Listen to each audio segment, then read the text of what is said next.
오늘 말씀의 제목은 아라랏산에 머물렀으며 라는 제목으로 말씀의 은혜를 나누겠습니다. 아라랏산에 머물렀으며. 안내의 일기라는 책이 있습니다. 안네 프랭크라고 하는 어린이 여자아이가 쓴 겁니다. 그 아이는 그 일기장 이름을 키티라고 이름을 붙입니다. 그러니까 선물을 받은 거죠. 그래서 선물 받은 일기장을 키티라고 이름하고 키티하고 대화하는 형식으로 일기를 썼습니다. 이 일기 내용은 어떤 내용이냐면 굉장히 처참하고 힘들었던 전쟁의 참상을 그대로 보여주고 있습니다. 나치 독일이 이 폴란드와 각 나라들을 점령하면서 많은 사람들을 죽이고 포로로 끌어가고 어떻게 사람들을 개처럼 야만인처럼 취급했는지 그런 이야기들을 낱낱이 어린아이의 눈으로 기록하고 있습니다. 근데 그 내용을 보면은 굉장히 내용 자체가 아름다운 내용으로만 되어 있지는 않아요. 물론 이제 안내의 사랑 이야기, 연인과 이렇게 썸 타는 얘기도 있고요. 또 이제 부모님 때문에 속상해가지고 그런 쓴 얘기도 있고요. 여러 가지 이야기들이 있지만 그 이야기가 우리에게 주는 이야기는 이것이 1942년도 6월달부터 1944년도 8월달까지 기록된 일기인데요. 마지막 일기장에 보면은 아마 그가 잡혀갈 거를 암시하는 듯한 내용이 등장을 하게 됩니다. 아마 배신자가 그간에 있었던 것 같습니다. 이게 중요한 거는 이 일기를 쓰는 안내의 마음을 우리는 좀 한번 생각하고 그 안으로 한번 들어가 봤으면 좋겠습니다. 왜냐하면 오늘 우리가 다룰 말씀이 바로 이 안내와 같은 상황 혹은 그런 상황에 놓여있는, 상응하는 상황에 놓여있는 노아의 이야기이기 때문입니다. 노아는 홍수가 나서 많은 사람들이 다 죽었습니다. 이 배라고 말하기는 좀 그렇고요. 나무 상자라고 하는 이 방주 안에서만 살아야 되거든요. 방주 바깥에는 나갈 수가 없는 상황이에요. 그래서 방주 안에서만 삶을 살아야 되는데 방주 안에서의 삶이 어땠을까? 이걸 한번 생각해 보면 좋을 것 같습니다. 만약에 이 일기를 쓴다면 어떤 일기가 나올까요? 노아의 일기 이렇게 나오지 않겠습니까? 물론 이제 성경에는 그런 노아의 일기가 나오지 않아요. 그렇지만 오늘 우리는 이것을 하나님의 말씀을 통해 어느 정도 유추하고 생각하고 상상할 수 있습니다. 요거를 뭐라고 하느냐? 전문 용어로 계시 의존적 사색이다 이런 말을 합니다. 한 번 듣고 잊어버릴 말이에요. 근데 이런 말을 쓰긴 합니다. 그러니까 어쨌든 성경 말씀을 보면서 이런 건 이랬지 않았을까 하는 그런, 이 사람들도 밥은 먹었을 거 아닙니까? 그죠? 밥을 안 먹는 사람이 없잖아요. 세 끼를 먹었을 거 아니에요. 그러니까 먹었던 이야기를 생각을 하는 겁니다. 뭐 그런 식인 건데요. 오늘 말씀을 통해서 우리는 아라랏산에 머물렀던 아라랏산에 머물렀던 노아의 이야기를 한번 살펴보려고 합니다. 제가 다윗 얘기가 왜 나오냐면요. 새벽 기도를 하도 다윗 얘기만 해가지고 입에 다윗이 붙어갖고 그래요. 미안합니다. 자, 중요한 거는 오늘 말씀은 이렇게 시작을 해요. 8장 1절에 보면 하나님이 노아와 그와 함께 방주에 있는 모든 들짐승들과 가축을 기억하사 하나님이 바람을 땅 위에 불게 하심에 물이 줄어들었다 이렇게 얘기를 합니다. 하나님은 그전까지는 기억을 안 하다가 이제 방주에 들어가 있는 이 사람들을 인제서 기억이 났다 이런 식의 설명이 아닙니다. 오늘 이 말씀은 하나님이 노아와 그와 함께 방주에 있는 모든 들짐승과 가축을 기억했다라고 하는 이 말은 원래 자칼이라는 말인데요. 이 말 원래 뜻이 마음에 품다, 안으로 받아들이다 이런 의미입니다. 혹은 그 사람을 항상 생각하다 이런 의미입니다. 그러니까 기억했다라고 하는 말이 우리는 기억이 났어 이렇게 말하잖아요. 거기에만 중점을 둘 게 아니라 이 말의 본뜻은 마음에 품답니다. 항상 염두에 두다 이런 의미라고 보시면 되겠어요.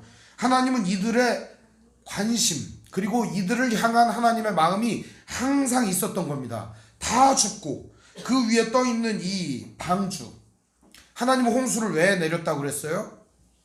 노아라도 살리려고, 이 노아의 식구만이라도 살리려고. 모든 사람들이 하나님을 떠나고 모든 사람들이 하나님을 배신하고 모든 사람들이 하나님을 잊어버린 그때 하나님의 말씀과 신실함을 따라 살아가는 이 한 사람, 정말 이 사람이라도 살리려고 하나님은 홍수를 내리셨던 겁니다. 홍수는 하나님의 눈물이고 하나님의 아픔입니다. 우리가 이걸 하나님의 시각에서 본다면 하나님이 사랑하는 인류를 왜 다 죽이셔야만 했을까요? 다 죽이는 데에만 초점을 두지 말고 구원에 초점을 두면 이 노아라도 살려야겠다라고 하는 마음이 하나님의 마음이었을 겁니다.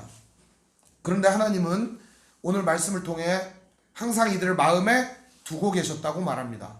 그리고 이들을 위하여 어떤 일을 하시는가 보시면은 먼저 땅 위에 바람을 불게 합니다. 이 바람이라는 말이 성경에는 많이 쓰여요. 구약 성경에 제가 지난 시간에 설명했지만 루아흐라는 말인데요.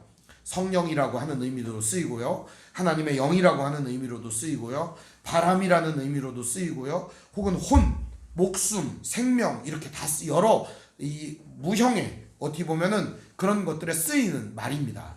이 루아흐라고 하는 말을 오늘은 바람이다 이렇게 표현을 했는데요. 한마디로 말하면 하나님의 호흡을 통해 하나님이 불어넣으시는 바람을 통해 말렸다는 겁니다. 아마도 하나님이 바람을 보내서 불어서 이 물을 말리셨던 게 아닐까 그런 생각이 듭니다. 그런데 그것만 하신 게 아닙니다. 하나님이 또 하신 일이 있는데 우리 2절과 3절을 같이 한번 읽어보겠습니다.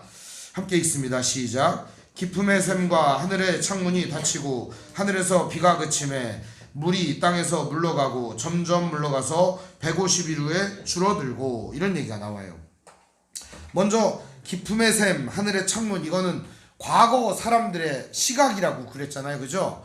옛날 사람들 하늘에 창문이 있어서 하나님이 비도 뿌리고 눈도 뿌리고 우리 어릴 때는 이제 그런 생각을 했어요. 비가 내리면 하나님 오줌 싼다 뭐 이랬거든요. 근데 그런 얘기는 아니고요. 이 옛날 사람들이 하늘에 창문이 있어가지고 이렇게 그 위에서 하나님 뿌린다고 이렇게 생각을 했습니다.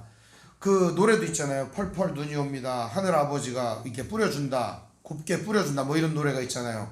뭐 그런 것처럼 창문이 있다. 또 이제 물이 하도 넘치니까 이게 땅에서 퐁퐁퐁퐁 샘이 솟아나는 게 아니냐. 뭐 이런 생각을 했던 것 같습니다. 어쨌든 비가 안 내립니다. 하늘의 창문이 닫힌 거죠. 그리고 더 이상 땅의 물이 사라지기 시작을 합니다. 샘들이 막힌 거죠. 이렇게 생각을 하시면 되겠습니다. 그래서 옛날 사람들의 세계관으로 그걸 생각한 거예요. 요즘 우리가 생각할 때 하늘에 창문이 있다 그러면 누가 뭐라고 하겠어요? 약간 이렇게 맛이 간 거 아니야? 이렇게 생각할 수 있습니다. 하늘에 창문이 있는 게 아니에요. 그러니까 옛날 사람들은 그런 생각을 했다 하는 겁니다. 그리고 옛날에 그런 게 있어요. 또 요한계시록 같은 말씀에 보면은 이제 신천지 같은 사람들이 좋아하는 건데요. 이 하나님의 보좌가 있고 책이 있다 이렇게 얘기를 해요. 그거는요 시각 언어입니다. 그러니까 하나님은 영이시라 의자가 필요 없어요. 의자가 필요 없어요. 진짜 하나님 의자가 필요 없이 아무데나 앉으실 수 있는 분이거든요. 그러니까 그 의자는 왕, 권위를 상징하는 얘기고 펼쳐진 책 이런 것들은요 하나님이 이렇게 책이나 뒤다보고 너 왔구나 이름 뭐더라 이렇게 하면 그게 띨띨한 하나님이잖아요. 하나님 굉장히 똑똑한 분이거든요. 하나님은 다 알아요 그냥. 근데 이 책이라고 하는 매체가 그때 당시 최신의 매체였던 겁니다. 그래서 책을 이렇게 보여준 거죠. 그래서 책이 있다. 요즘으로 말하면 뭐 CCTV가 있다. 혹은 뭐 모든 걸 감지하는 게 있다. 뭐 이렇게 하겠죠. 중요한 거는 오늘 이런 세계관들이 여기에 반영이 됐기 때문에 우리가 성경을 읽어갈 때 이해가 안 가는 말씀이 등장을 하거나 그럴 때는 계시 의존적 사색을 해야 됩니다. 이 말씀이 이때 당시에는 어떻게 받아들여졌을까 하는 생각을 해보는 것이죠. 이게 매우 중요합니다. 그래서 점점 물러갔다. 이게 물이 물러갔다. 어떻게 보면 이것도 은유적 표현이긴 한데요. 어쨌든 하나님께서 사람들이 살만한 터전을 마련하고 계신다 하는 것이죠. 그리고 7째 달 그 달 11의 날에 방주가 아라랏산에 머무르게 되었다. 이렇게 말합니다. 아라랏산에 머물렀다는 건 아마도 둥둥 떠다니다가 물이 마르니까 턱 걸렸는데 산봉우리 꼭대기에 걸려 있었던 것 같습니다. 그래가지고 산봉우리에 걸려가지고 이 박스가 나무 박스가 이렇게 있는 이런 형상이 된 것이죠. 여기에서 머물렀다 이런 표현을 쓰는데요. 여기 이제 머무르다라고 하는 말 자체가 저는 굉장히 마음에 듭니다. 여러분 그냥 머무르다 그러면 어때요? 잠시 그냥 쉬었다 가고 이런 거 생각을 하잖아요. 여기 머무르다라는 말은 정착하다 이런 의미가 있어요. 원래가 정착하다. 하나님은 물 위에 둥둥 떠다니던 방주를 정착하게 하셨다는 겁니다. 굉장히 고맙고 은혜로운 일입니다. 모든 죄인들이 다 죽고 오직 나만 살아남은 이런 상황. 여러분 한번 생각해 보세요. 다 죽고 나만 살았어요. 어떤 느낌이 듭니까? 행복합니까? 행복하지 않아요. 외로워요. 괴로운 거예요. 가족만 남았다. 참 처참할 겁니다. 어디 가서 뭘 어떻게 해야 되는지 알 수 없는 상황인 거죠. 더군다나 이들은 방주 안에 갇혀 있습니다. 아직 방주 안에서의 삶을 살아가고 있는 거예요. 방주라고 하는 데가 여러분, 이 하나님의 은혜로 보호받는 곳이긴 해요. 너무 좋은 곳이에요. 그리고 하나님이 이렇게 구원을 해갖고 산 위에 머물렀고 물도 말리고 있어요. 너무 좋은 시간이잖아요. 그런데 노아의 가족들의 삶을 한번 그 안으로 들어가서 한번 생각을 해보자고요. 안네 프랭크와 닮아 있었을 겁니다. 아직 바깥에는 어떤 일이 일어나는지 알지 못하고 두려움에 휩싸여 있었을 거예요. 그리고 그들은 굉장히 어려운 환경 가운데 놓여 있었을 거예요. 왜냐하면 이 코끼리 같은 거 이제 똥 싸면 얼마나 많이 쌓이는지 알아요? 태국에 갔는데 코끼리가 똥 싸면 이만큼 싸요. 그럼 이거를 삽으로 못 치워요. 기계로 치우거든요. 그 사람들이 그 안에서 뭘로 치웠겠어요? 뭐 삽이나 있었을까요? 뭐 손으로 이렇게 치우지 않았을까요? 그 뭐 이제 호랭이 같은 거는 먹이를 주려고 하면 막 이빨을 이렇게 갖고 먹이 주기도 힘들었을 거라고요. 이 원숭이 같은 거는 막 도망 다녀가지고 잡기도 힘들고 그랬을 것 같아요. 이 방주의 삶이라는 게 힘든 거예요. 잠 좀 잘라치면은 계속 닭이 그냥 꼭 끼어 울고 막 여기저기서 새소리 들려가지고 잠을 잘 수가 없는 거예요. 이 잠 못 자면 너무 힘들거든요. 이 방주라는 게 그런 거예요. 너무 이상한 얘기를 하는 게 아니고 여러분 생각을 해보라고요. 방주 안에서 너무 힘든 거예요. 인생이. 방주라는 것 자체가 고통스러운 순간이라고요. 그러니까 방주 안에서는 이들이 뭐 먹을 것도 주고 이 고통스러운 모든 짐승의 분뇨라든지 이런 냄새들을 맡아가면서 짐승들 뒤치다거리를 하면서 1층, 2층, 3층으로 나누어진 이곳에서 그들은 삶을 살았을 겁니다. 그러면 이제 가족들 간의 사이는 어땠을까요? 이 8식구가. 일이 고되면요 가족들이 말이 없어져요. 말이. 일이 힘들면 가족들이 말이 사라져요. 빈센트 반 고흐의 감자 먹는 사람들 그림을 보세요. 말을 안 해요. 그냥 감자 먹어 이렇게 하죠. 그리고 우리 농촌에서요 너무 힘들게 이제 탈곡을 하고, 그때가 제일 힘들 때인데 탈곡기에다 막 탈곡하고 밤 10시쯤 들어와가지고서 이제 같이 둘러앉아서 밥을 먹잖아요. 말하는 사람 한 명도 없습니다. 근데 예를 들어서 누가 입을 띄웠다. 그럼 어떤 일이 일어날까요? 화기애매해집니다. 그게 분위기가 싸우는 분위기거든요. 아 오늘 저기 벼를 털다가 말이요. 저기 몇 개 이제 게다가 볕단을 갖다 진흙에다 빠쳤는데 그거를 왜 진흙에다가 빠쳤느냐고. 그래서 서로 이제 싸우는 거죠.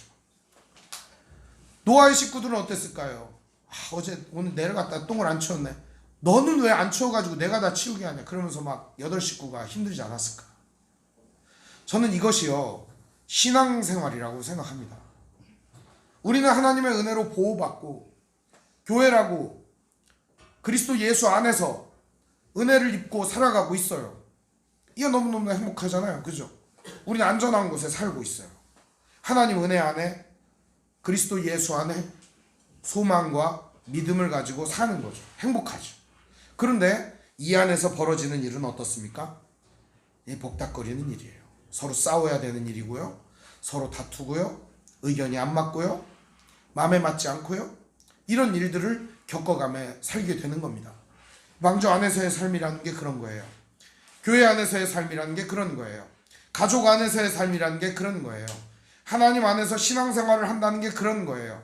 하나님의 전능하신 보호하심과 전적인 사랑이 있지만 우리가 살아가야 하는 인생은 치열하고 고달프고 힘든 일상을 살아내야 하기 때문입니다. 사랑하는 성도 여러분, 그렇더라도 힘을 내시기를 바랍니다. 언젠가는 그 방주 뚜껑을 제치고 나갈 날이 있기 때문입니다. 노아의 식구들은 이렇게 계속 지내고 있습니다. 이 머무른다는 말이 쉰다는 말이고 안식한다는 말이에요. 그러니까 머물러서 쉬고 안식을 한 게 아니라 이들은 어쩌면 그 안에서도 언제 나갈지 모르는 방주 안에서의 이 삶을 계속 이어가고 있었다는 겁니다. 오늘 우리들의 삶도 주님이 오신다고 말하죠. 우리는 종말이 두 종류가 있어요. 하나는 내가 죽어서 끝나는 개인적 종말이 있고요. 주님이 오셔서 끝나는 우주적 종말이 있어요. 그런데 우리는 어떤 종말이든 간에 종말을 맞이할 그 날을 바라보면서 살아가는 시한부 인생이라는 겁니다.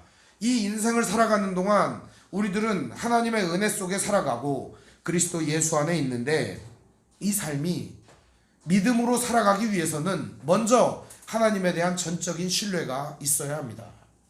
하나님에 대한 신뢰가 없다면 당장 방주를 벗어날 거 아닙니까? 너무 힘들 거예요. 방주라고 하는 것 자체가 여러분, 이 네모 박스 형태로 제작이 됐고요, 구멍이 하나도 없어요. 위에 하늘에 창문 하나 딱 뻥 뚫어놨어요. 위에 어디만 보라고? 하나님만 보라고. 여기에는 아무것도 없어요. 그러면은 이제 뭐 짐승이 싼 오물이라든지 음식물 쓰레기라든지 이런 건 다 어디다 처리를 할까요? 그런 거 생각을 안 하시는 거죠. 그 성경을 읽으면서. 저는 그런 게 생각이 나요. 제가 음식물을 쓰레기를 버리다가 노아 방주에서는 음식물 쓰레기를 어디다 버렸을까? 노아에서는 이 노아들은, 식구들은 어떻게 방주 안에 있는 이 짐승들의 오물이나 이런 걸 어디다 버렸을까? 아마도 따로 오물칸을 마련하지 않았을까 하는 생각도 듭니다. 근데 이런 일들을 우리가 곰곰이 생각을 해보면 내 인생에도 오물 같은 일들이 많이 일어날 거예요. 근데 이거를 마땅히 쏟아버릴 데가 없어요. 갇혀있기 때문에 그래요. 이 안에서 해결해야 하거든요. 오늘 우리에게는 뚫려진 하나의 창이 있어요. 노아의 방주처럼.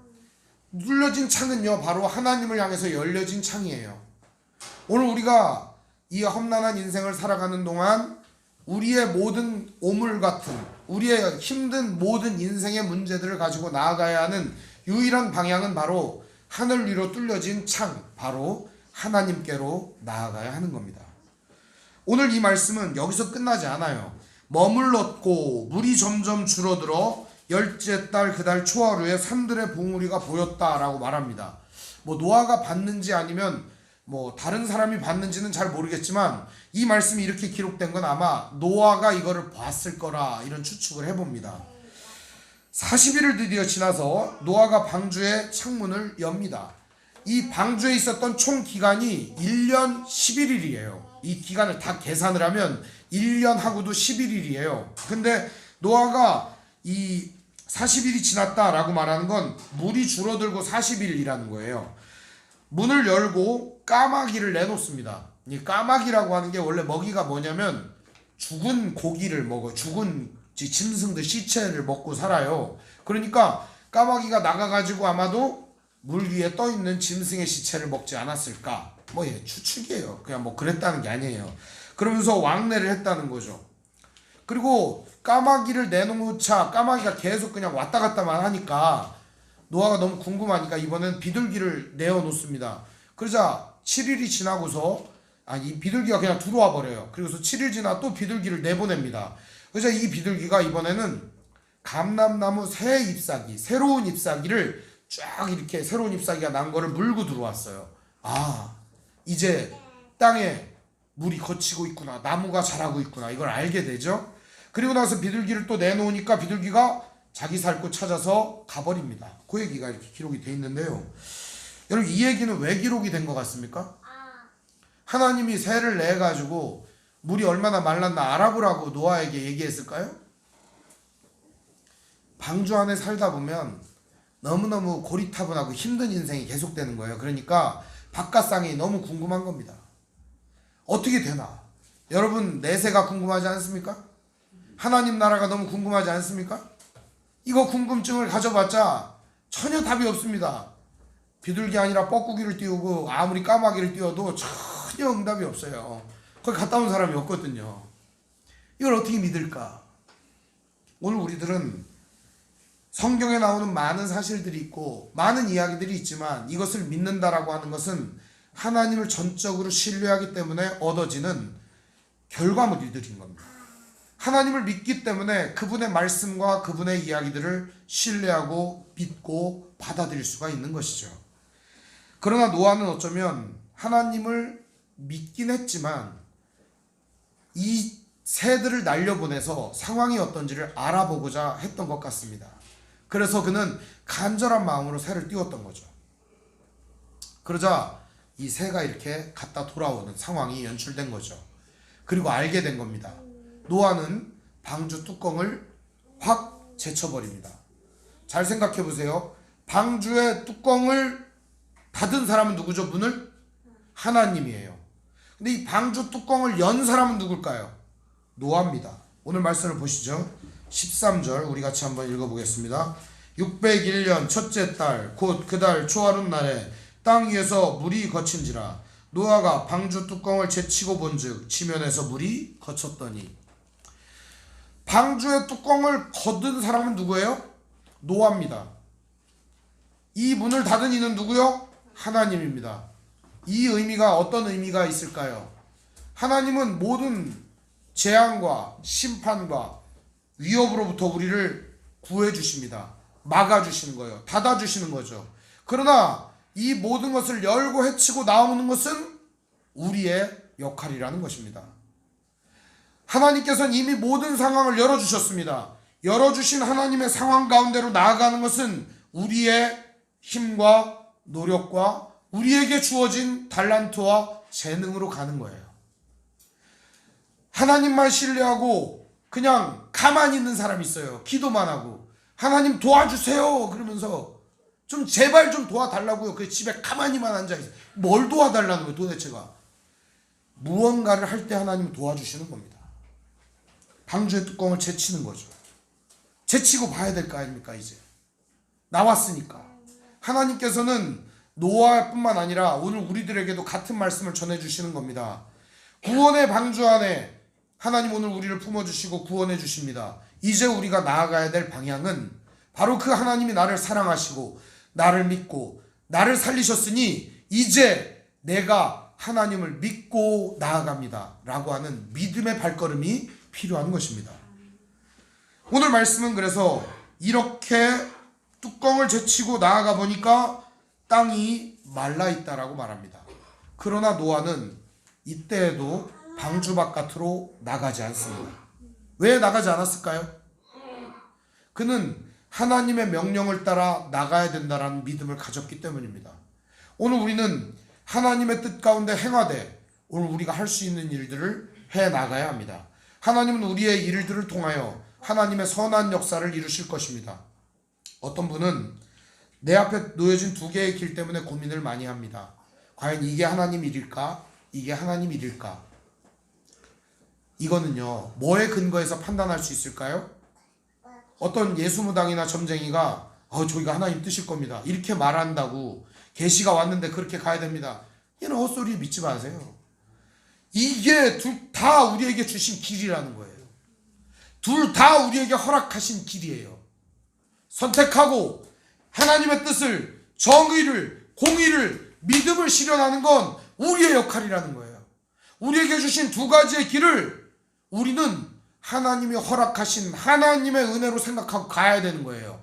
이 길 중에 한 길만 옳은 게 아니에요. 우리에게는 다양한 길이 있습니다. 그리고 우리는 이 길들을 향해 나아가며 신실하게 하나님을 의지해야 하는 거예요. 오늘 우리 앞에 운명적으로 어떤 길이 정해져 있다고 믿는가요? 절대 그렇지 않습니다. 하나님 우리에게 인생을 주셨고 선택할 수 있는 자유를 주셨기 때문입니다. 믿으시길 바랍니다. 뿐만 아니라 오늘 하나님께서는 배우자를 준비해놨다 이런 사람들도 있어요. 난 그런 거 잘 모르겠어요. 연애에서 만났거든요. 물론 나중에 돌이켜보니까 하나님이 만나게 하셨다 뭐 이런 고백이 나오는 거죠. 그렇지, 맞아, 네 말이. 자, 그러니까 우리가 한번 생각을 해보자고요. 우리에게 주어진 다양한 길들 가운데 우리는 선택하는 것이에요. 그리고 내가 선택을 했다면 이 길에서 하나님을 신뢰하고 하나님을 따르는 그런 사람이 되는 것이지, 내가 선택한 이 길이 무조건 하나님이 선택한 주신 길이다, 그것이 아니에요. 우리 인생의 모든 길을 다 주셨어요. 단 우리가 그것을 선택했을 뿐입니다. 사랑하는 성도 여러분, 여러분들 앞에 많은 길들이 놓여 있습니다. 그리고 신앙생활을 하는 가운데 노아의 방주 안의 삶처럼 우리를 힘들게 만들고 복닥거리게 만드는 일들이 많을 거예요. 싸우게 하고 다투게 하고 의견 대립이 있게 만들고 어렵게 만들 겁니다. 이때 우리가 나아갈 수 있는 유일한 방법은 무엇일까요? 바로 하늘로 뚫린 창, 하나님을 기억하며 기도하며 그분의 도우심을 구하며 나아가는 겁니다.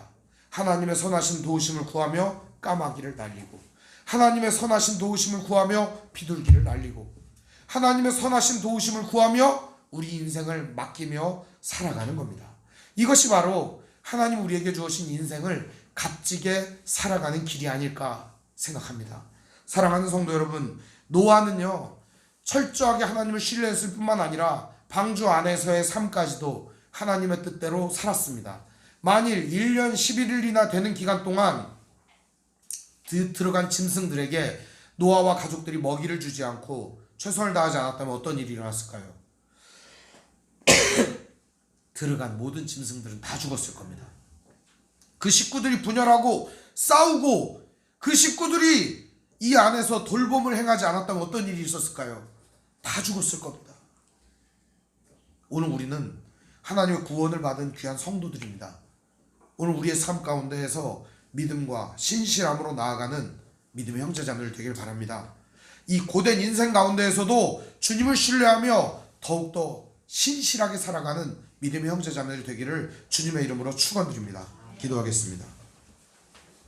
사랑과 은혜가 풍성하신 아버지 하나님, 은혜와 사랑을 감사드립니다. 오늘 우리들의 삶은 고되고 피곤하고 고단한 인생길입니다. 우리 인생 가운데 하나님 함께하여 주시사 날마다 이 은혜의 길을 걸어가는 동안, 이 은혜의 삶을 살아가는 동안 우리네 인생을 인도하여 주시고 지켜주시고 보호하여 주시고 함께 동행하여 주옵소서. 함께 살아가는 가족과 함께 예배하는 공동체 일원들을 사랑하며 함께하는 귀한 믿음의 형제자매들 될 수 있도록 인도해 주시옵소서. 예수님 이름으로 기도합니다.